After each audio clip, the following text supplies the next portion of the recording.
find how should we clone what is already in the market, or you so that is the build part, or you Right. just latch on something which is already there and build on that. So Right. and this is a build versus buy decision. It's a very difficult fail, not because LLM or the model is bad. It is because Right. people are not ready to adopt it for multiple reasons. It is not in the flow. It is not easy for them to use it. Right. Sometimes it is just the status quo. They are very comfortable in their environment. I have a treat for you all. Been on location here at Planet Hollywood in Las Vegas for the Put Data First conference. We are having a blast, and today I'm really excited to be joined by Ritu. Welcome to the Signal Room. Thank you. And thank you so much for agreeing to just sit down and have a conversation. I think it's been remarkable how much passion and enthusiasm we're running into in this room over the last couple of days. And getting to meet you has been wonderful, and meeting so many different people. It just seems like we're at a really different point, because when you're at the beginnings of a transformation of any kind, people tend to be a little tentative and kind of laid back, kind of waiting to see how this is going to play out. But everyone's leaning in and they're so excited.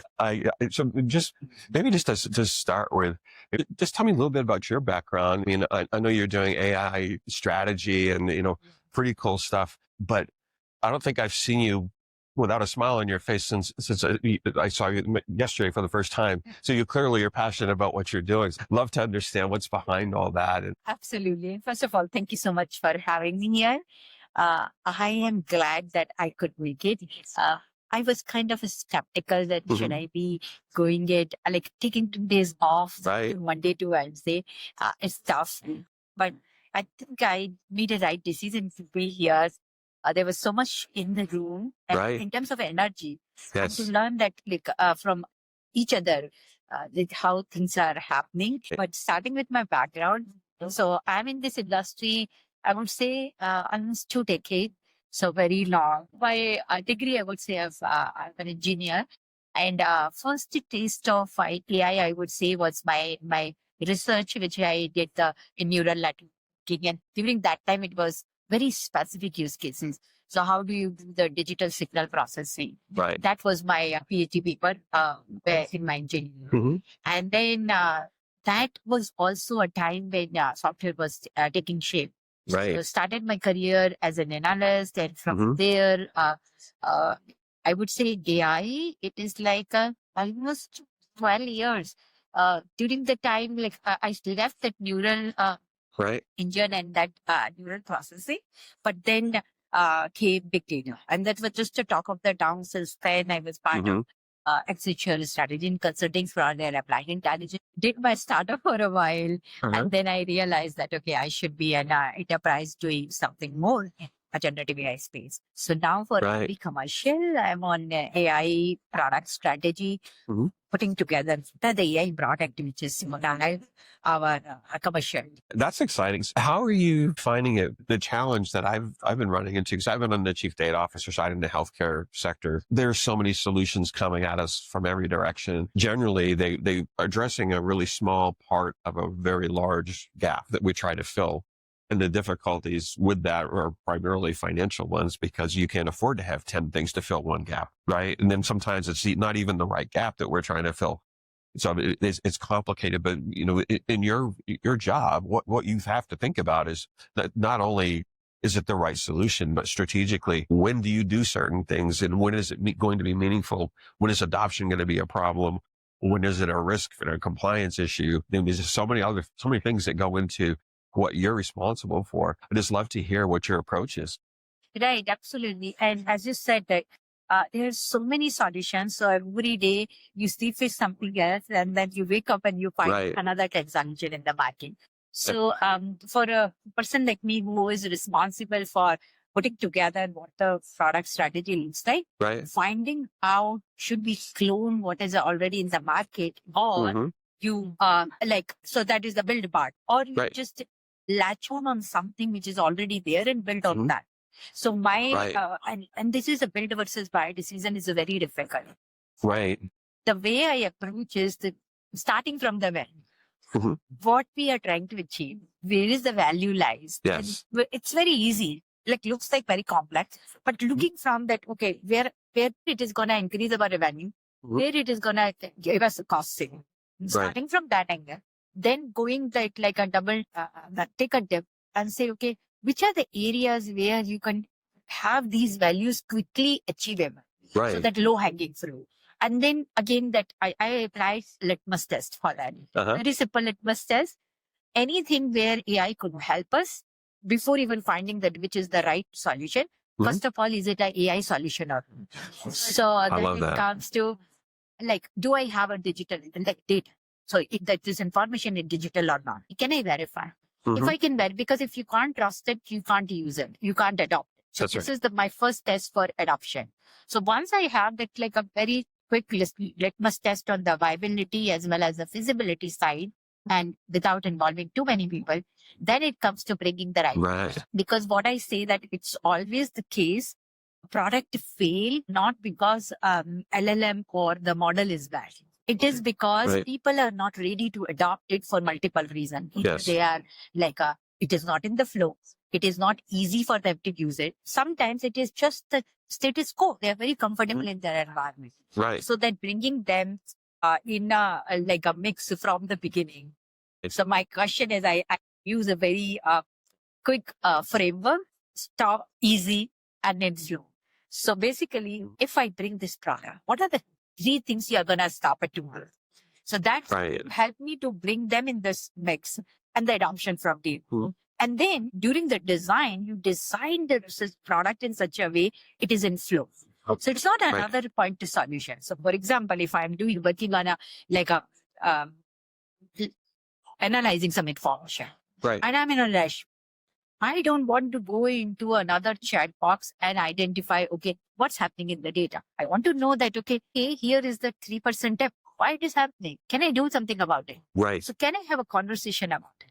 And that's where it is easy to feel. Similar thing, I'm working in my SharePoint and I have lot my content. I want to know like, okay, last 1 month, what are the different things happening? Can I have a summary and just send it to my boss? Right. So I need to have that my chat or my conversation right there, right? So that's the flow. And then the easy part is like, is it easy for me to navigate? Or do I need to do a 3-4 steps, enable certain things, and then only I can use my product? So these are the 3 things on the product designing side, which is like I'm working with the technical. And that's where it actually helped me to not only bring a product which is useful, but people want to use it, adopt. So I think that's the way You're seeing AI getting the same kind of interest and reactions that what dashboards were at one point in time. And it was amazing when we first started deploying them in my first experience, the very first one, it just caught on. People got excited and all of a sudden they had dashboard envy. You happen to have a very well thought out problem that you wanted to solve and the dashboard seemed to be the right thing. We work with you, you launch it. One of your colleagues sees it and they're like, well, I want one. And they call me telling me they want a dashboard and my team's going through it. It's like they really just need a list. But then the worst part is the over engineering. These people that design some of the solutions, I mean, incredibly brilliant people. And what motivates them and makes them tick is creating something that's really, really useful and it's powerful, but they can get really excited and over engineer it. And I'm not nearly as technical as most, but I have tended to over engineer some things myself. But the problem is if it's not explainable, it's like a comedian telling a joke that no one understands the punchline. They're asking a question.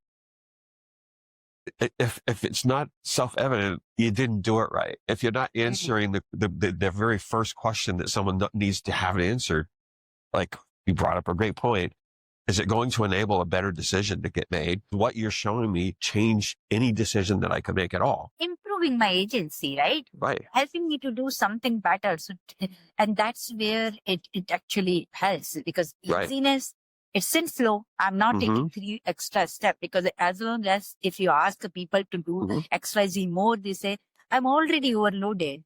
I already have so much in my plate and you are asking me to use your product. I have to do 3 steps. No, thank you so much. I am going to use the same thing what I'm doing here. So yeah, Yeah. it's very It's interesting. The quick reaction sometimes is because everyone's excited is they want to come up with a new solution. But one of the most glaring solutions that I saw in the last few years was at my doctor's office. And what they were doing that I'd not seen people doing well was so simple.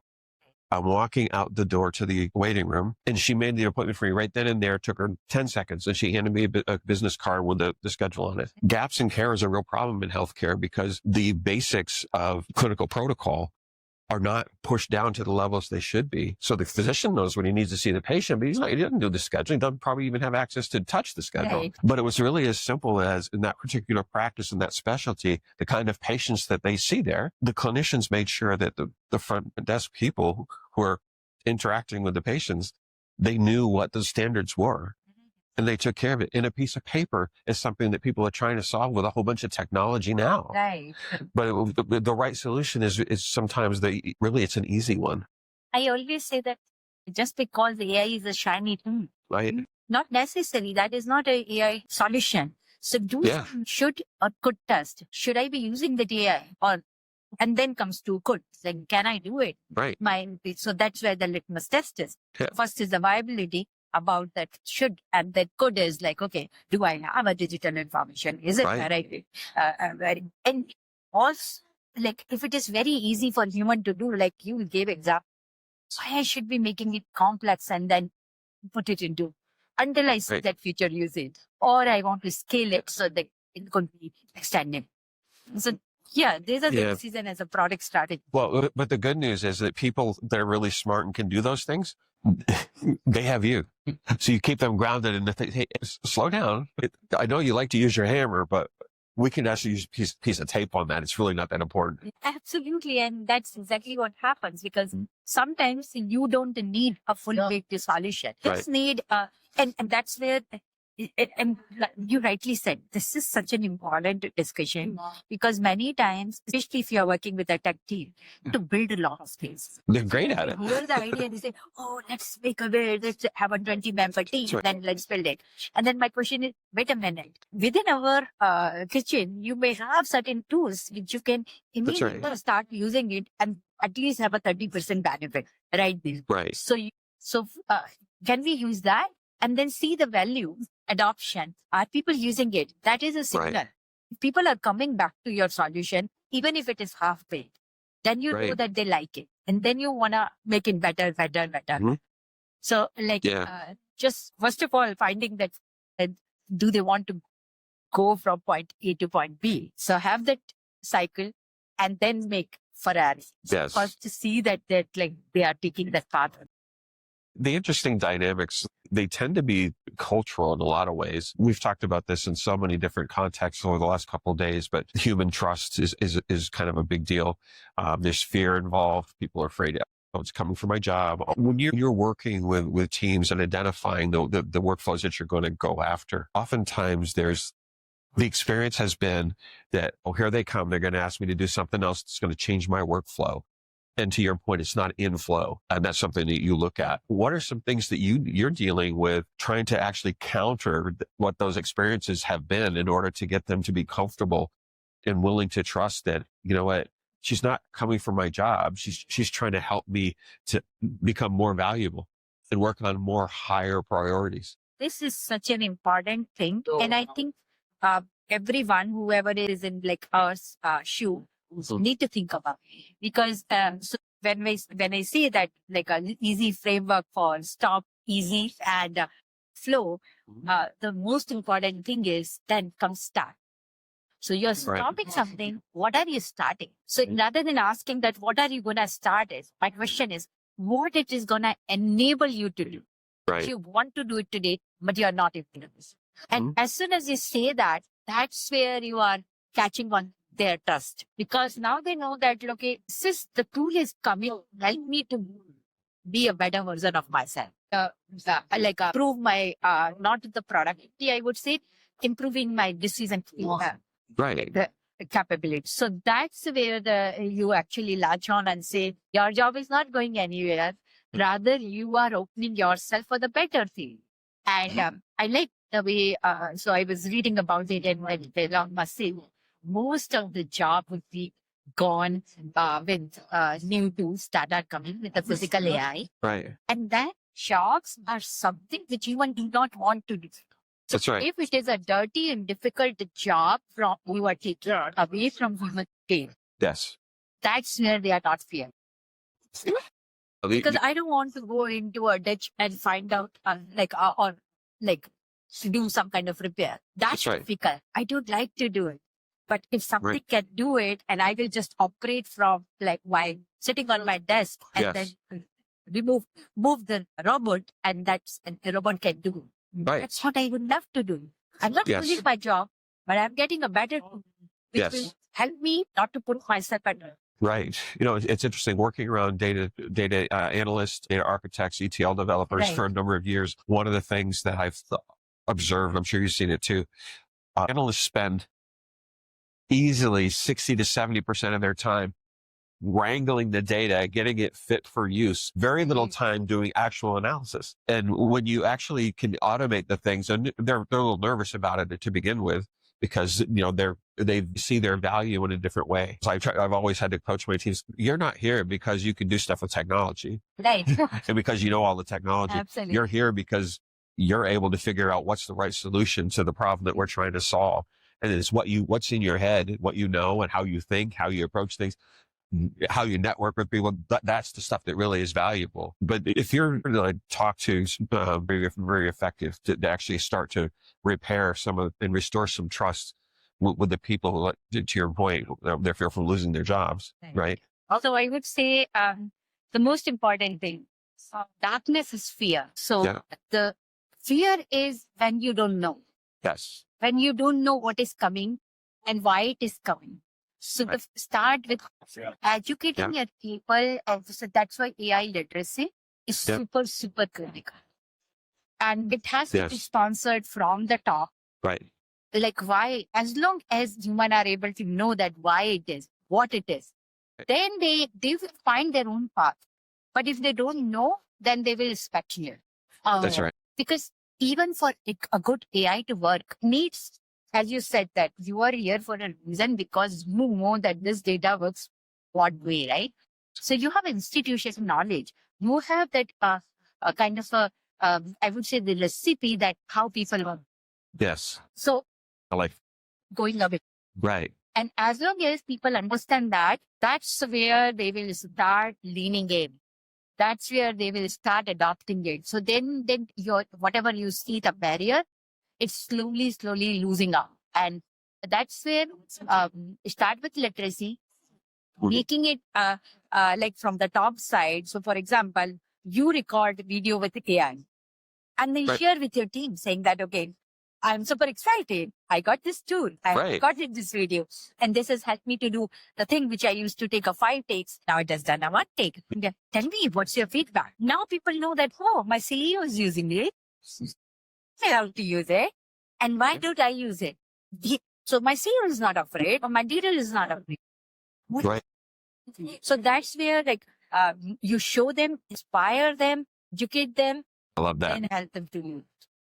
I love that, because I think that the reality is there's a lot of people inside of large organizations that are taking it upon themselves because they're seeing enough, whether it's through friends, family, colleagues, they're experimenting, they're learning stuff already. So, not only is it important for the CEO or the executive team to be aware of it and learning things for themselves, they also need to understand that their teams are already doing it. Absolutely. They may not be doing it on their job. They may be. I don't know the answer to that.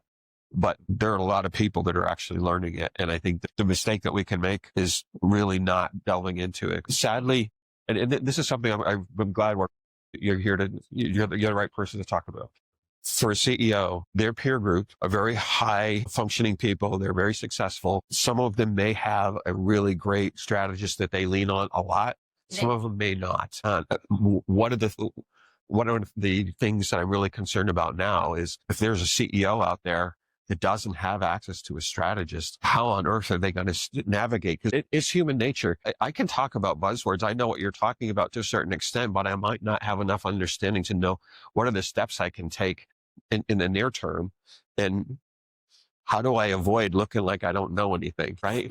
people need a trusted advisor, right? Maybe just talk a little bit about that. What should somebody be looking for? What's a CEO really going to benefit from? And what's so important about the work that you do? I mean, I understand it, but tell the CEOs out there how you can help them and what they should be looking for. So it's super basic, and it is not starting from AI. As a CEO, you must understand where your strength lies, where are the gaps. Right? Yes. Or in that way, in any leadership role. So understanding that what I know, what I don't know. And then we used to call it like back in the days, Johari's window, that what you don't know, what you others know. So do some kind of a strategic tool and framework, like good Gallups and all that. So understand your operating framework. Self-awareness is the critical one. Once you understand that, like, what is my role and responsibility and what I bring on the team. Now you need to know that in order for me to fulfill my role and responsibility, here is the gap. Yes. And ultimately, we are humans. Accepting that with the self-awareness that here is the gap. And that gap. Yes. Don't shy away. So bring those people, whether like a partner with the consulting firm, or have somebody on your like back pocket as a strategist. Right. Nowadays, AI tools are also helping you to at least have a kind of a starting point. Yes. Find out that, okay, what these like basic question at least. Yes. Little awareness. So you can self-educate yourself as well. But again, having said that, like, you may have the superficial level information, but in order to, like, you are a CEO, right? So, and you have a stakeholder responsibility as well. Yes. So understanding that gap and filling, I would say that every CEO should have AI advisor directly reporting to them. Yes. I agree with you. And if you don't have, if you are going via path of CDO and all, I think that's a mistake. No, I agree with you. Because if you have an AI strategist who has a great knowledge about the subject and then have spent good time, again, I would say that this AI advisor should also be a mix of technology plus business. Because somebody who just knows technology, does not understand business, cannot be a good advisor. Thank you for saying that. Choice of somebody who has that delivered outcomes in a business front. That's right. And they now have a strong knowledge of AI subject. They should be your advisor. Your best technical people are going to have a bias towards doing technical things. Right. And we want them to do that. Yeah. But we have to have the two things coming together. And it is a unique person that actually can see those things and figure out how to marry them and how they should collaborate and work together. And there is a firm called ThoughtWorks, and they have coined it a generalist expert. So that's which is like generalists who have seen a different facet of business, have a business degree of business knowledge, delivered outcome, your revenue and top and down metrics. And then they are very good understanding of technology. That's the best combination you want to give. I totally agree with you. As we're wrapping up, if people want to get in touch with you, how do they find you? Yeah, best way, LinkedIn. So, and it is very simple. My first name, last name, you can find it. Beautiful. And for those of you listening, we will definitely put her information in the show notes. Ritu, it's been amazing to be able to sit down and talk with you. I really appreciate you taking the time and being with me. I'm excited. We've got so much great content that we've come out of these meetings with, and we still got some more to go. But I look forward to staying in touch with you, and I can't wait to have you on again. I'm sure there'll be plenty of new late breaking news the next time we talk. So again, thank you so much for taking the time. Thanks for being on the Signal Room. Thank you so much. And it was a pleasure talking to you. Thank you.